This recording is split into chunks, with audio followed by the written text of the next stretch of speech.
Over the last 2 months, the church in Nigeria has had to reckon with accountability in a way previously unseen.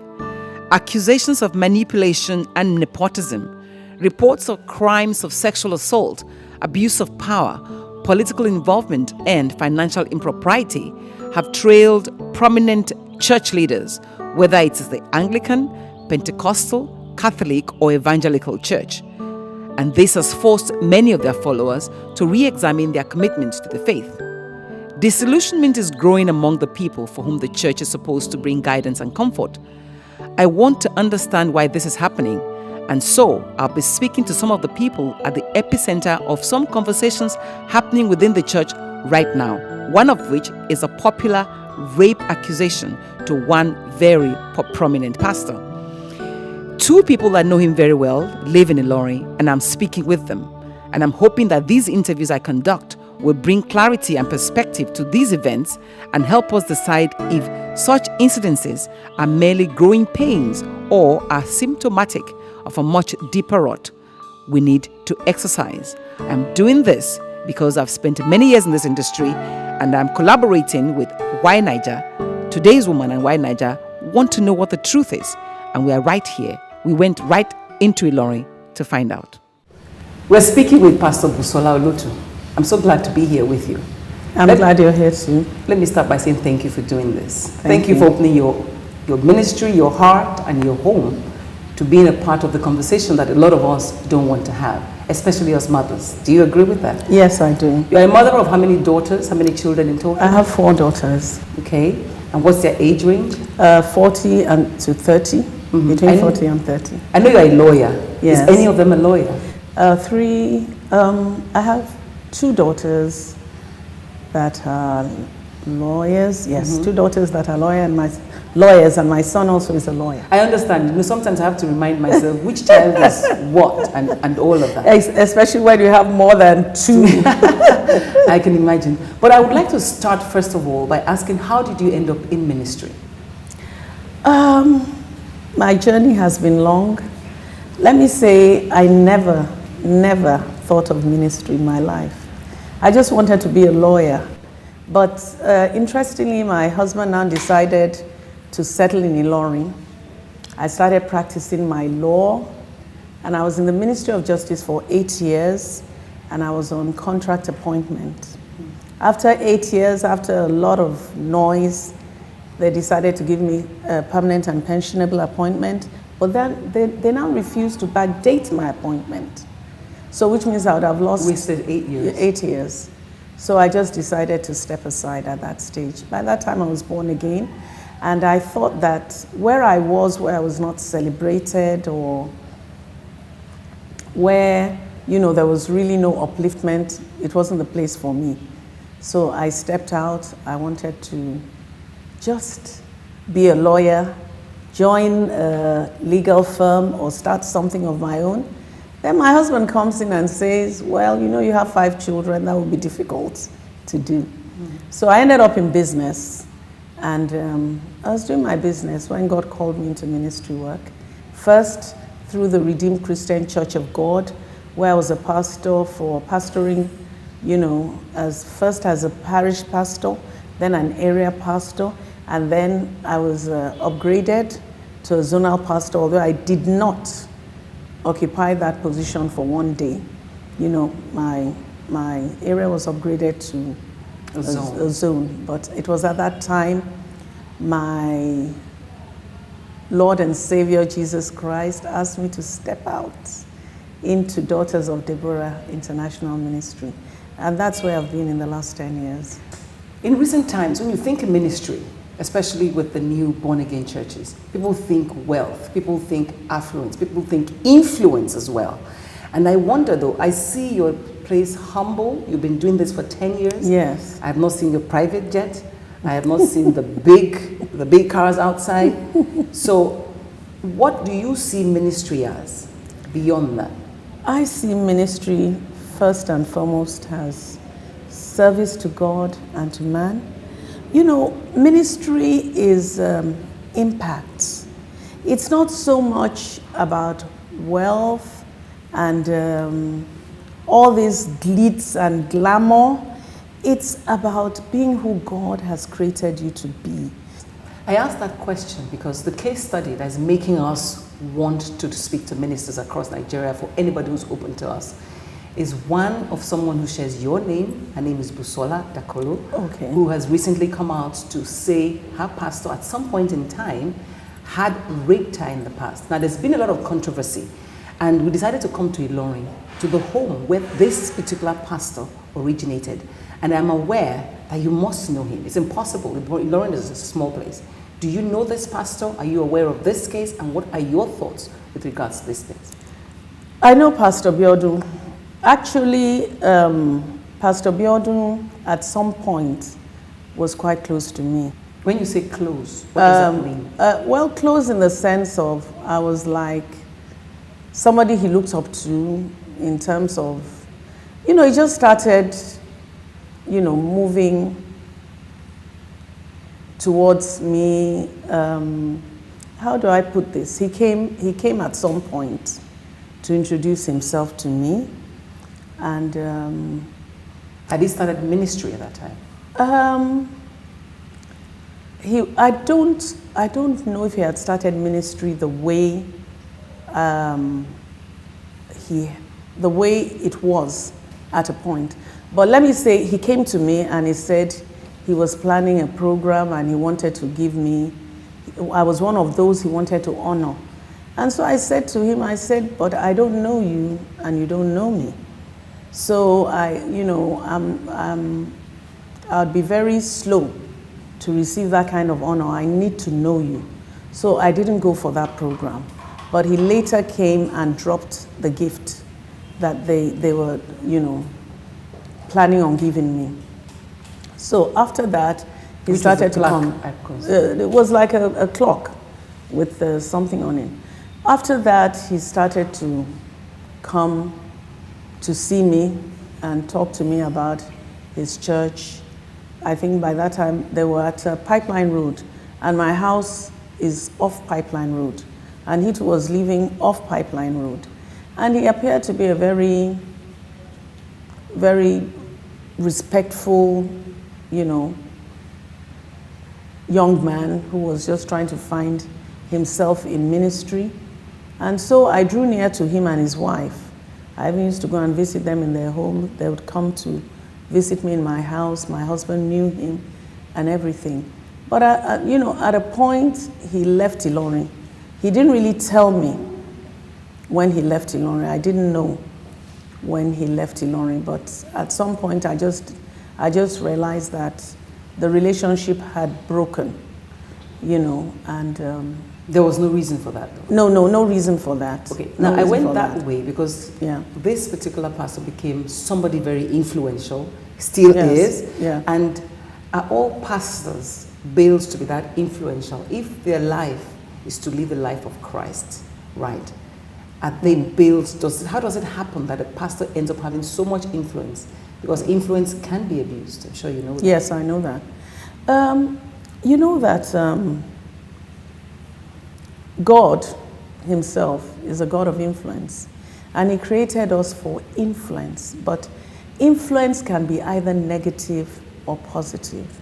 We as pastors, we are called to have positive influence. Sometimes it becomes an avenue for manipulation, which is not right.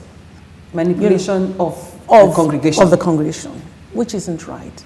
You see, I believe, and this is what I tell the women here, everything about us, about our preaching, is about someone. His name is Jesus. We draw our influence from him. And Apostle Paul said, be you a follower of me as I am of Christ. So everything about us is supposed to ooze out Christ. And the Bible tells us, let our moderation be known to all men.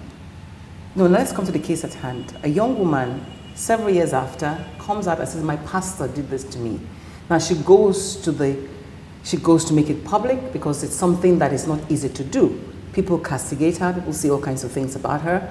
but we haven't heard anything from the Christian fathers or from even the person who is the accused in this case. What do you think about that? That is horrible. That is totally unacceptable. And I personally, I am disappointed that people who are maybe nominal Christians or not Christians at all are making so much noise about this, whereas the Christian body is so silent. We're as silent as a graveyard. They're probably investigating.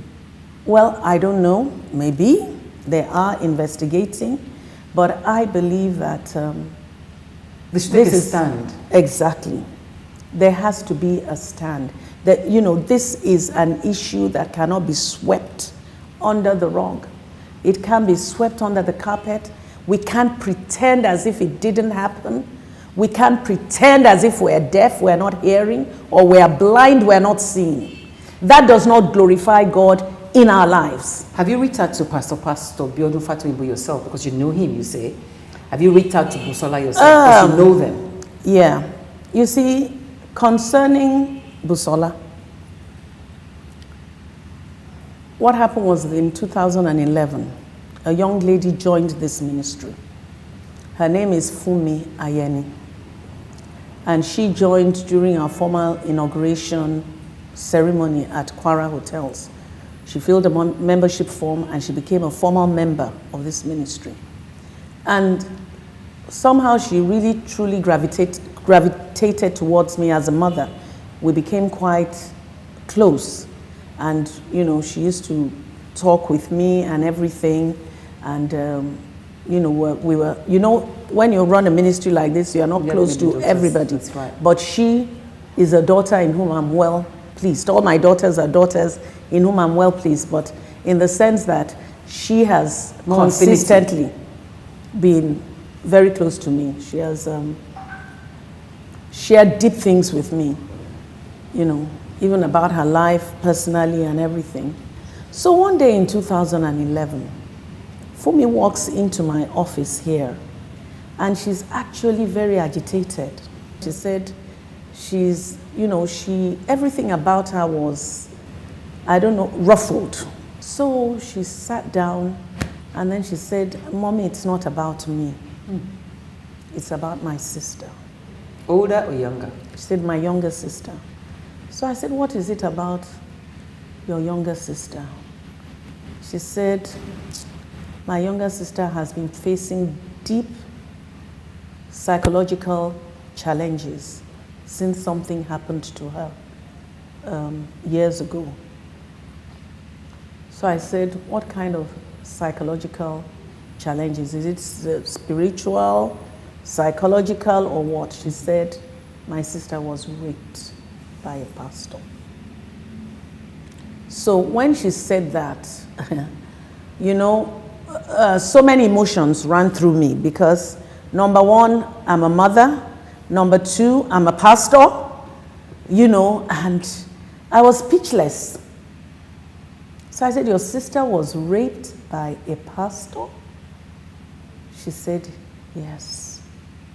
She said, "And since then, her life has not remained the same." Did you ask who the pastor is or was? Yes. And she said, I asked who the pastor was. She was a bit hesitant, I think, because she didn't, I mean, I don't know what, you know, it's just difficult. They thought you were on his side? she didn't even know. No, she didn't even know I knew Pastor Biodun. She didn't know I knew Pastor Biodun. And she said to me, "Biodun Fatoyinbo." At this time, he was no longer in Ilorin? No, he was no longer in Ilorin, and I hadn't heard from him in years. You know, I actually didn't even know where he was, to be quite honest, at that time. I'll tell you how I knew where he was. I actually didn't know where he was. I didn't know. You know, when she said, "Pastor Biodun Fatoyinbo," one of the things that goes through your mind at this time is, what could have possessed a man of God to do this? And then also you in your mind you're thinking, maybe this is a devil thing. You understand, and you didn't thinking, doubt her. No, to be quite honest, to connect all those things was a bit difficult for me at that point. It wasn't something I was expecting to hear. It wasn't something I had been faced with prior to that, and there was just so much going in me. So anyway, I didn't say much. I said, Pastor Bionu Fato Imbo. Then she said, Mommy, the reason why I have come is because I want you to speak to my sister. I think that you canceling her would help her because you're a mother figure. And I want you to talk to her. I said, because she is distraught. She's distraught. She has gone through terrible personality changes. Wow.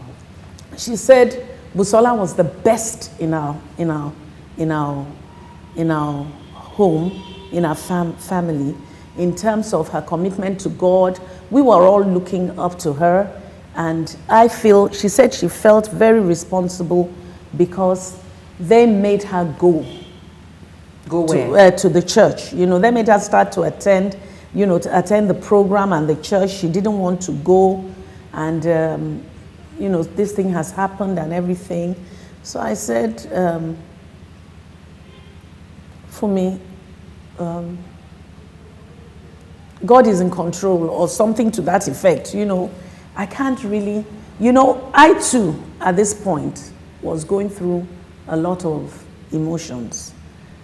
Number one, I knew Biodu. I couldn't really marry the Biodu I knew to what you're hearing. What I'm hearing. So I had to process all that. Eventually, at some point, she now called Busola. And even on the phone, I knew I was speaking to a troubled soul. So even on the phone, yes, you could tell that she was troubled. Oh, she was troubled. She was truly 8 years troubled. ago. Yes, she was truly troubled. What troubled her? What was that? Yes,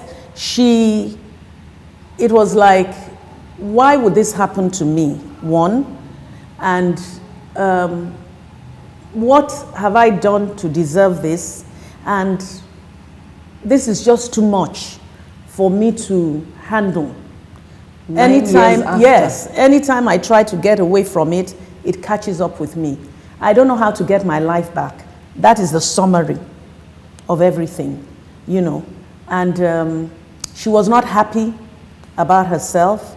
She was not happy about where she was or where she had to go through. Was she married then? She was not married then.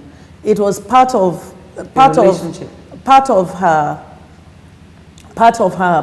her saga was getting into a relationship. She wanted the relationship. At the same time, she didn't want the relationship because of her past. She was going through, it was like a really Mr. Jekyll and Mr. Hyde character thing. It's like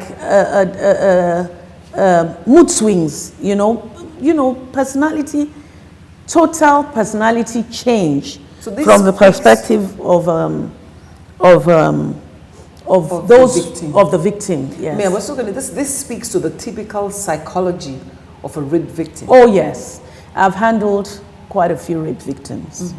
I've handled quite a few rape victims, and I must say that at least 3 of those that I handled, among the many that I handled, actually alleged, because I don't know, they were not willing to come out, but they alleged that it was this same pastor, but, there's no way to prove it, because if they're not willing to actually come out and confront the pastor, which is one of the deep pains that I have personally, because I see all these broken victims and they're not willing to confront the people they're alleging have raped them. They're, for three reasons. Number one, some of them feel, all of them feel stigmatized, traumatized, abused, and they feel a guilt of some sort, that if I come out, then people know I've been raped, and it's like a stigma. Some of them, once it's a man of God, because I handled others that it's not this same man of God, but another man of God. That they say it's a man of God, that they allege it was a man of God that did this to them, And, for three reasons, they don't want to come out. Some of them are married now.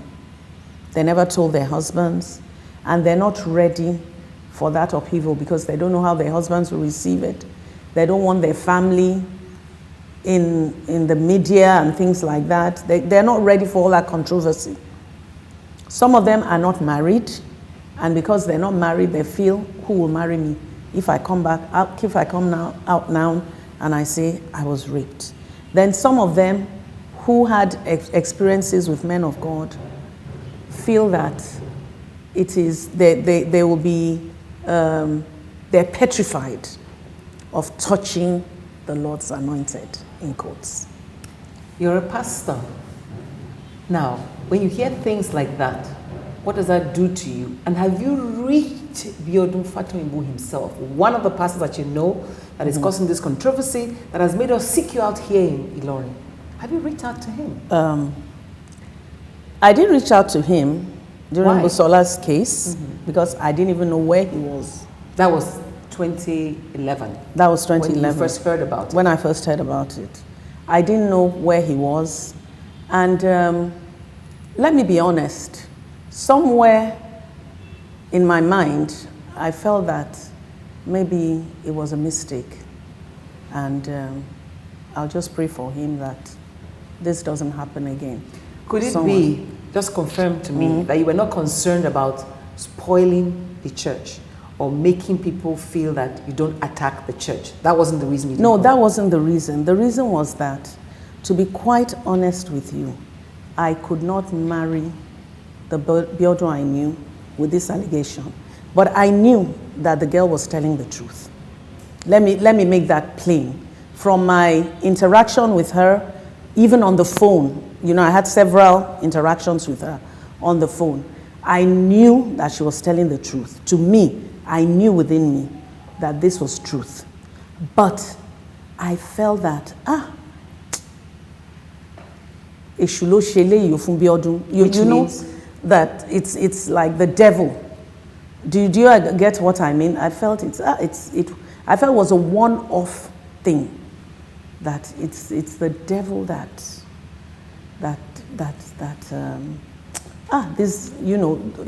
this thing. It's, you get what I mean.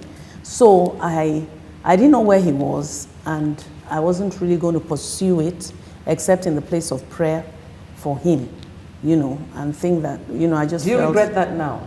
Yes, I think I do, because you see what now happened was.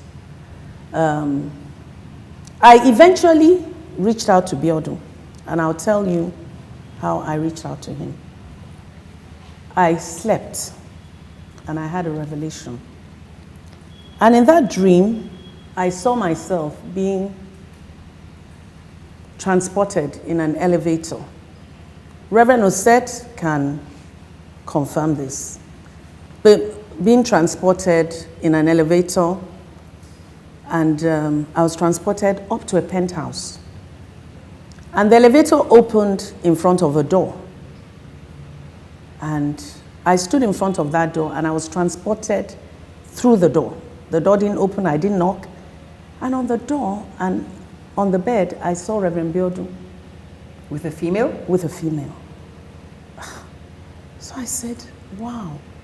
Isn't it a throwback to what you had heard? Because this probably was like 4 years after? It was not a throwback to what I'd heard. It wasn't a throwback at all to what I had heard. I'm going to tell you what happened and how I knew it couldn't have been a throwback. I saw Reverend Biodun on the bed and I said, Pastor, how can you be doing this? This is wrong. This is wrong. You can't do this. It's wrong. You're a man of God.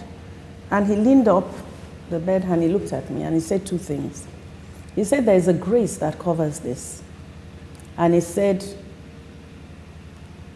even if you want it, I will take care of you and show you the world. I didn't know the import of those words. When I had that dream, I woke up, said, Biodun. Then I ran to Reverend Osset because Reverend Osset is my spiritual father. I go to his church. And I said, Reverend, this is the dream I had about Biodun. I didn't even know it was in Abuja. I didn't know about Biodun. I didn't even know Reverend Osset at that point. I didn't even know Reverend Osset was had ordained him into ministry or was his spiritual father. I didn't know all that. And I said to Reverend, this is a dream I had about Biodun Fatoyinbo and everything. And the next thing Reverend said shocked me. Could it be that Biodun has not stopped this? That's what Reverend said. So, I now said, what? Then Reverend now went into some things that I would want him to, if he's willing to say himself. Mm-hmm.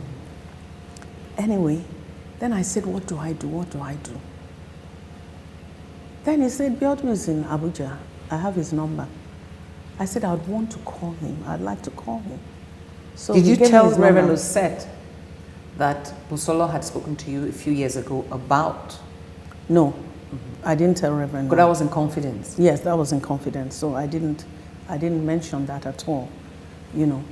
So I now got his phone number and I called Biodun. And I spoke to him and I said, Biodun, this is Pastor Mizolo too. This is the revelation I had and everything. He said, no, there's nothing like that. Nothing like that, no. He said he had a challenge some years ago. Reverend Osset knew about it, but that was because something, his wife, I don't want to discuss his personal issues and everything, and but all that one has been solved, and he and his wife have fantastic relationship and everything. So he admitted to having a challenge at some point? Yes, he did. He admitted to that. To you? Yes, to me. And so I said to him, I said, please be careful. You have a great ministry in front of you. Don't allow the devil to pull you down. Just order your steps, in the highest level of decorum and everything. I just advised him as a mother, and he said thank you to me, and I put down the phone. The next day, I now tried to reach him, just to encourage him again. I discovered I couldn't reach him again. And that's till today? Till today. What do you think may be the reason that he's doing that? I don't know. He's the only one who knows. So, I mean, Busola reached out to you. So when Busola came out, what went through your mind? Did you fear for her life? Busola is still going for therapy to therapists since the incident, up till today. That she's still going to therapists. That she's not been able to lay that ghost to rest. And she was feeling that maybe coming out, helping others by coming out, and helping herself by coming out, And I said to Fumi, I said, well, everything, I can't say Busola come out or Busola don't come out, that it has to be what God is leading her to do. But what I can do is support her in prayers concerning whichever decision she decides. So finally, why did you agree to speak to us? And what do you hope this will achieve? I agreed to speak to you because I've actually been feeling very bad by the way people have been turning Busola into a victim all over again. this thing happened a long time ago, like people would say. But how long is it for one to forget about rape? You are deprived of your virginity. Rape is spiritual. You start having spiritual, psychological, physical problems that you never bargained for. You are battling so many things in you. And then people come out and victimize you again. I don't think it's right. For me, and I want to be very, very frank with you, Adesuwa, I want to be frank with you. For me, this is the issue. Number one, Pastor Biodun is not the only man of God. He is not the only successful man of God. He is not the only anointed man of God. He is not the only popular man of God. We have so many young pastors that are popular, that are successful. I don't want to start to name, but you know them, I know them.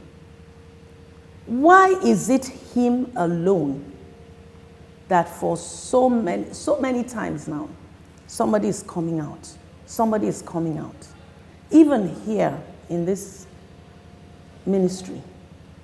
So that's your concern? That's my, no. That's not my only concern. My chief concern is for Busola. That is why I have agreed to speak. Because I cannot deny that Fumi came to me in 2011. I cannot deny that I spoke with Busola in 2011. When I didn't, and I've spoken to her since, consecutively since then. That's how I met her. It was this issue that brought Busola into my life. So can Busola come out now and say this is her issue? And then I say, no, I don't know anything about it.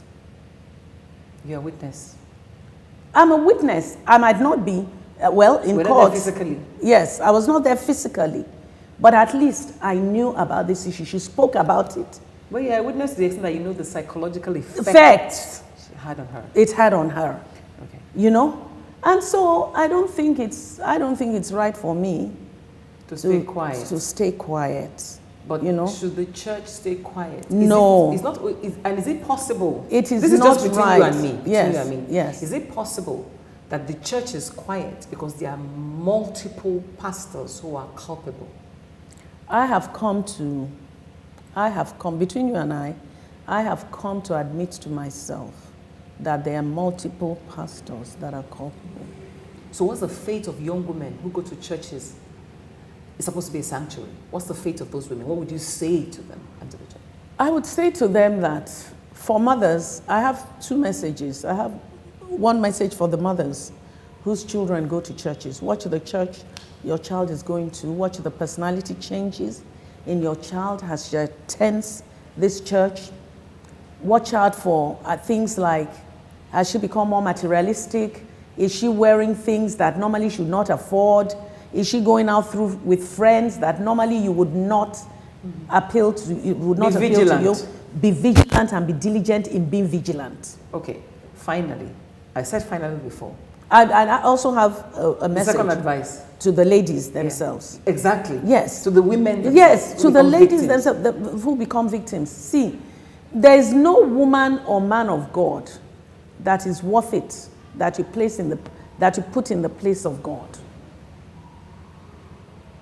No woman or man of God that is worth it that you put in the place of God. If there's justice for Busola, will that be victory for the church and those in the church? Oh, definitely.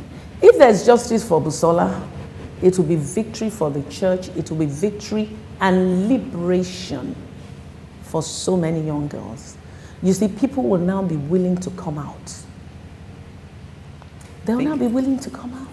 While I'm saying thank you, and I appreciate the fact that you've mentioned that Fumi came to you in the first place and then you spoke to Reverend Osed, I would like you to accompany me now So let's go and find these people since I'm here in Ilorin. Is that okay with you? Yes, that's Thank fine. you very much, Pastor. Thank you. First. I appreciate it. Okay.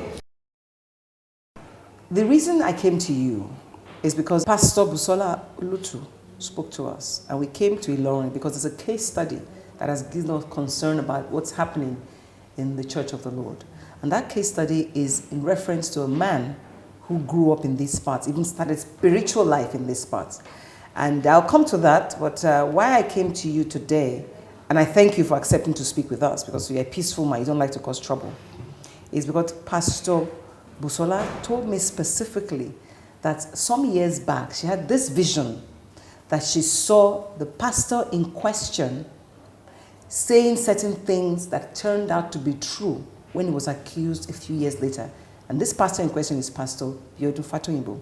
And the issue that came out was Essie Waters. So is this true or false? Well, Pastor Busola Ulutu did tell me that she had that vision. And she then asked if I could make available to him then Biodun's phone number, and I did.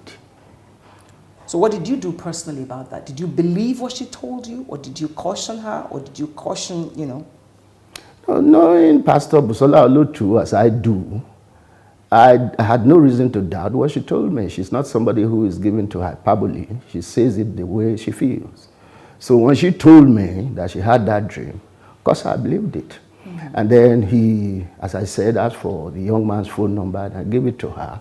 And after quite some efforts, I think she got through to him and delivered her message. Okay, I noticed you used the word the young man, meaning he's younger than you are. Definitely. Okay, and also the young man means there's some kind of relationship, because we hear that you were one of those that ordained him as a pastor here in Ilorin.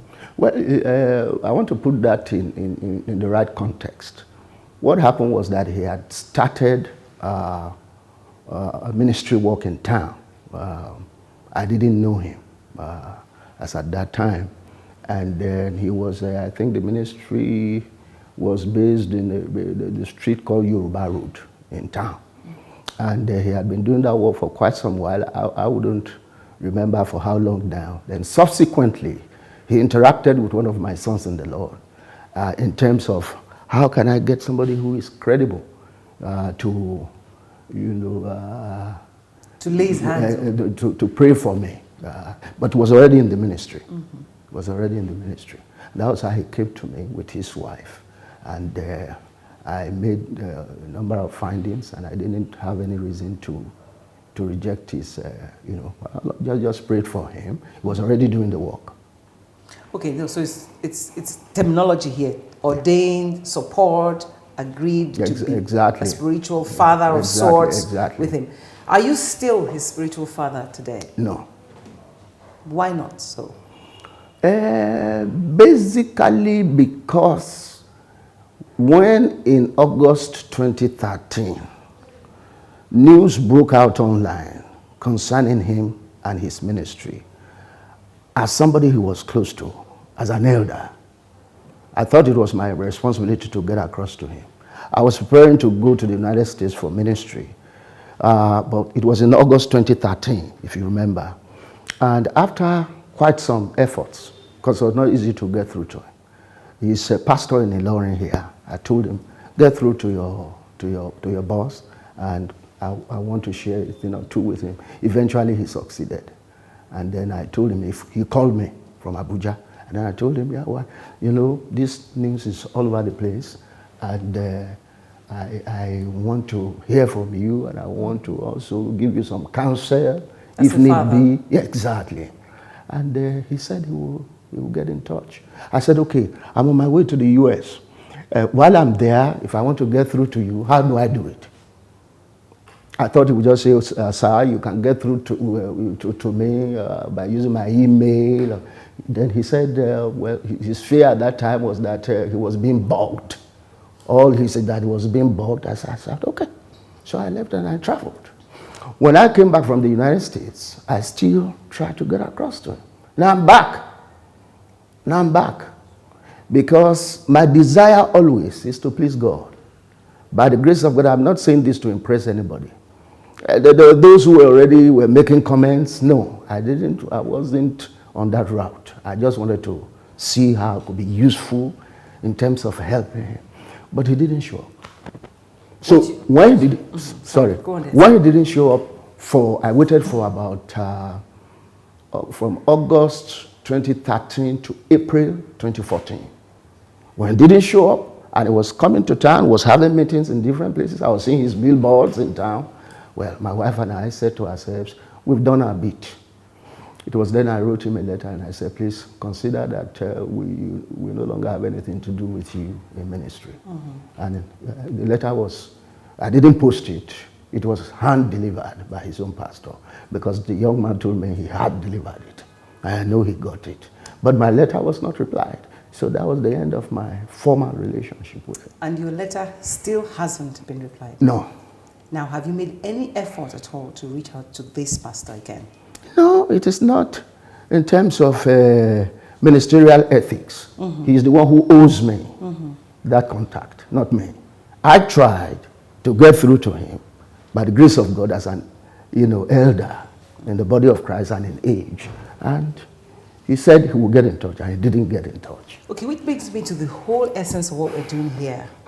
I wonder, though, how things like this can happen in church, and it appears that nobody can do anything meaningful about it. And for me, or for mothers, or for anybody who's watching, doing something about it means not only cautioning the fella, but seeking help and taking him off the pulpit completely. As I speak to you, as I come here today, I do know that just a couple of days ago, he was back on the pulpit with his wife. So why is the church so lenient with a case that has come out clearly to show that somebody may be culpable? And our Lord Jesus Christ knew that Judas had become a thief, but it wasn't Jesus who said so. It was John who said so. Not because Jesus was weak, but because Jesus was hoping that this man would change. So you will always find that in the scriptures, the purposes of God are redemptive. Before God comes with judgment, in any case, you see that he will have tried to get through to the person in love. It is when his love has been rebuffed and rebuffed and rebuffed again that willy-nilly he comes down with judgment. That is God's procedure. Can the church as a body be more decisive? No, what people don't know is that God does not rule by force. He rules by love. So any entity that is set up in the body of Christ cannot afford to be oblivious of that. People have spoken. People spoke in 2013. But you can only help somebody who wants to be helped. If somebody doesn't want to be helped, even God will not be able to help him. His hands will be tied in that regard. So you will agree with me if I said, for example, people go to church to find peace, to find it's a sanctuary. So especially young women, would it be okay for young women to feel unsafe in churches today? It definitely won't be. We should go to church and be relieved of the pressures that society puts on us. We should go to church to be blessed, to be edified, to be strengthened, to be revived. So don't you think this whole activity that is happening, I'm going to go back to the case of Busola Dakolo, who's come out to speak. She's been vilified on all platforms, a lot of platforms. People have said she's lied, but she's soldiering on. I wonder though, you must have had cases like this come to you. You're a man of God, right? You must have had cases like this come to you. How will the fact that nothing is happening protect those who are afraid to speak? What comfort will they get from knowing that the church can still be there for them? Well, I would want to approach that question from two dimensions. If somebody comes to me, for instance, and has been taken undue advantage of by his or her pastor, it's my responsibility to meet that person at the point of need in terms of counseling, in terms of prayer. And if I have access to the one who victimized that person, to get across and say, well, this is what I had. Is it true? Then to speak in that regard. But if, you see, people forget that attending any church is volitional, is voluntary. You do not go to contact anybody before joining the church. It's something that is entirely at your left to your choice. So if somebody, for instance, is in a church and you find that certain things that are happening to you are at variance with the stated will of God in the Bible, you should know what to do. You should move out. Exactly. If the person stays there, then I think it's the person's fault. That is not to say that if then it becomes clear that a particular ministry or church or whatever is becoming more of a nuisance, that is also a blessing to people. Elders in the body of Christ should not speak, they should speak. And I think in that regard, some of these people don't even belong to any of these organizations. That's what people don't know. A church like COZA, for example, doesn't belong to the Pentecostal Fellowship of Nigeria. Okay. So you think anybody will be able to discipline a church like that? That's the point I was trying to make. If an organization does not belong to a particular church setting, a particular church structure, then I don't think it's legally possible for that organization to discipline somebody who's offending. How many of your fellow pastors have you heard this thing about? We know, for example, that Pastor Olotu came to you about the case of Pastor Patoibu. Did any other person come to you about that? No, because she was the one to whom God gave the vision in a dream. God gave her a vision in a dream, and she came to me, shared with me. And I said, get across to, the subject of the dream. Did she come back to you later with? She did. She said she had successfully conveyed the message. And did she tell you about his response?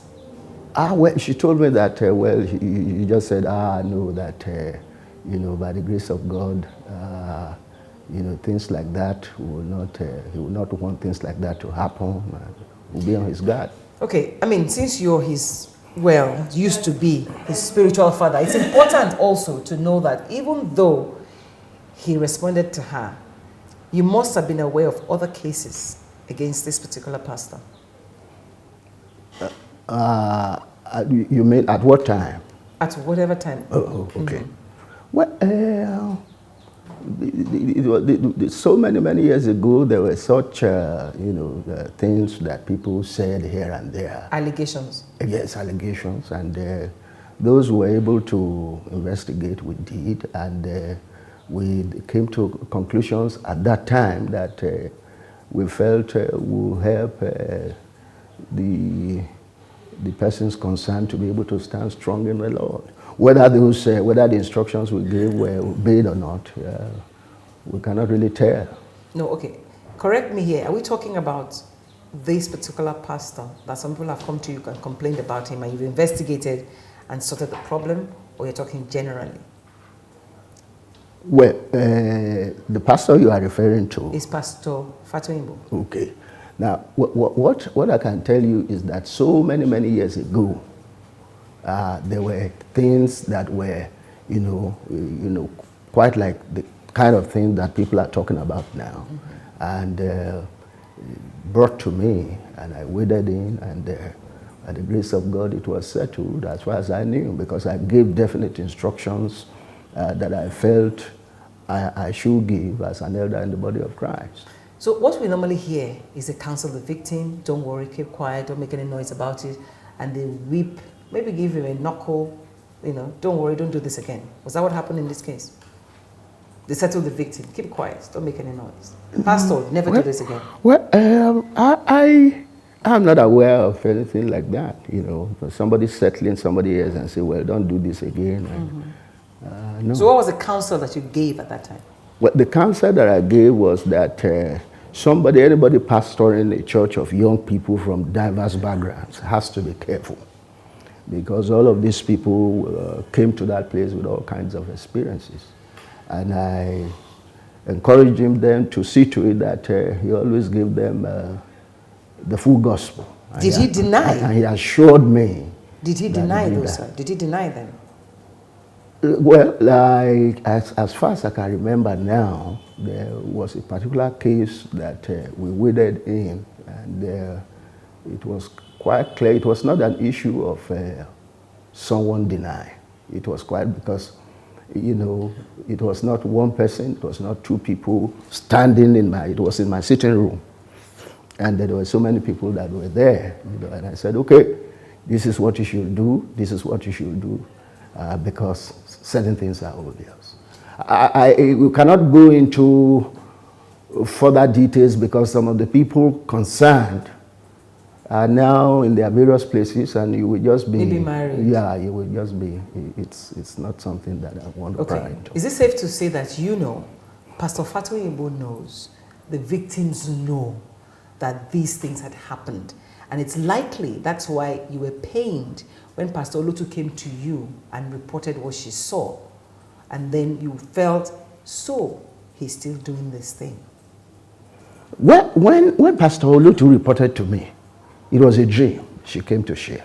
She had a dream, and she came to tell me, well, this is the dream I had about so and so. I want to get it through to him. It was at that level, and I gave him I gave her his phone number. Did you even imagine that? Let me say it in Yoruba. Is she still doing this kind of thing? Because at that point in time, some of these cases you're talking about had already come to you.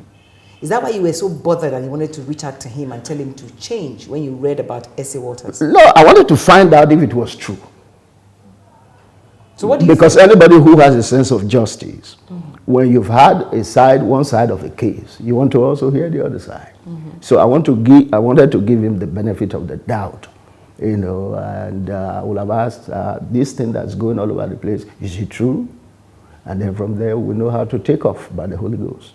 Is it possible also, I'm just being deductive here, I'm not a lawyer, but is it possible also that he didn't answer you meant that he was guilty? Well, I don't know about that, because as I told you, he didn't come, and that's as far, and it foreclosed the relationship as far as I was concerned. So, Pastor, I took a break so that I can actually see this, and people know that this letter actually exists. This letter was dated 23rd of April 2014. And I think I will take the portion, second to the last paragraph, where you caution him. I've been trying to reach you, you've not reached me.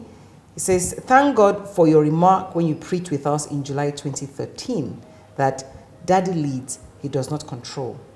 Thank you for your efforts. It means that he knows you are not somebody that can force an issue, right? No. He's probably taking advantage of that. Whatever it is. And this is not really about whether he's taking advantage of that or not.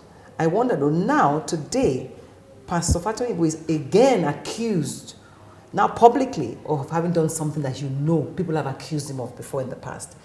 It begs the question of whether it's proven or not, what should be the right process to handle this? If he is your son and you're talking to him today and you had the opportunity to speak with him, tell him what you will tell him.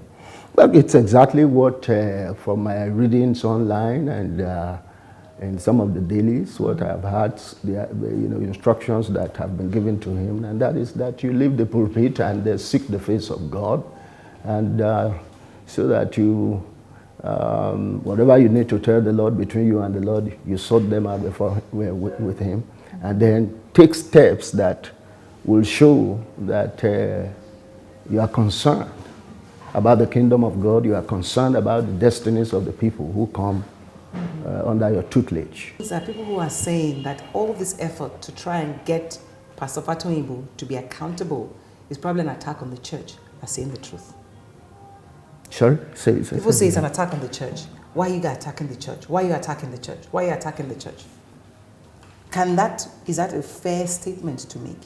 No, I think if something has been observed, the people we minister to are not, we don't own them.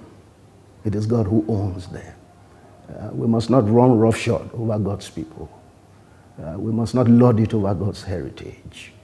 Anything that in the least can confuse the people we lead must matter to us. Well, I mean, I guess that also speaks to the fact that when the pastor who's been accused of rape comes back to his church and his congregation is dancing and happy and welcoming him, it means they trust their pastor.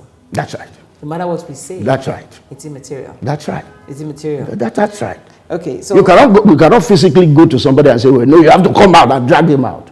So no. we have to depend on the legal authorities to do something about it. I think that's... However, that doesn't absolve church leaders, does it? No. Church leaders must speak. And I think quite some have spoken. And the only thing they can do is condemn it. That's what you're telling me. Yeah, because you cannot go and police people or drag them to court. I think people are looking at it in terms of, for instance, if somebody joins a company, something goes wrong. If it's culpable, he's taken to court. They call the police to arrest him. Generally speaking, it's not like that in the church. If no physical harm has been done. Of course, if physical harm has been done, the person is, you can also tell the police. But if something that has been done, it's not a physical harm or somebody, you cannot do that. You can't force people. Thank you very much. Thank you so much. I'm so appreciative because you are a man of peace. You don't want to shake anything. Thank you. Or you agree to speak to us because you want to see change happen, just like we do. Thank you so much. Thank you. The church in Nigeria is evolving, and this evolution must take into consideration that the church exists to serve its congregation, to nurture them and protect them from external influence. To do this successfully, the church must gain the trust of its followers by creating a visible, uniform framework that guides the actions of the clergy and offers powerful reprimands that seek to abuse it. I believe that until we discuss these challenges with the honesty and openness they deserve, we risk alienating a generation of young people born into the church but disillusioned by its actions. We cannot allow that happen.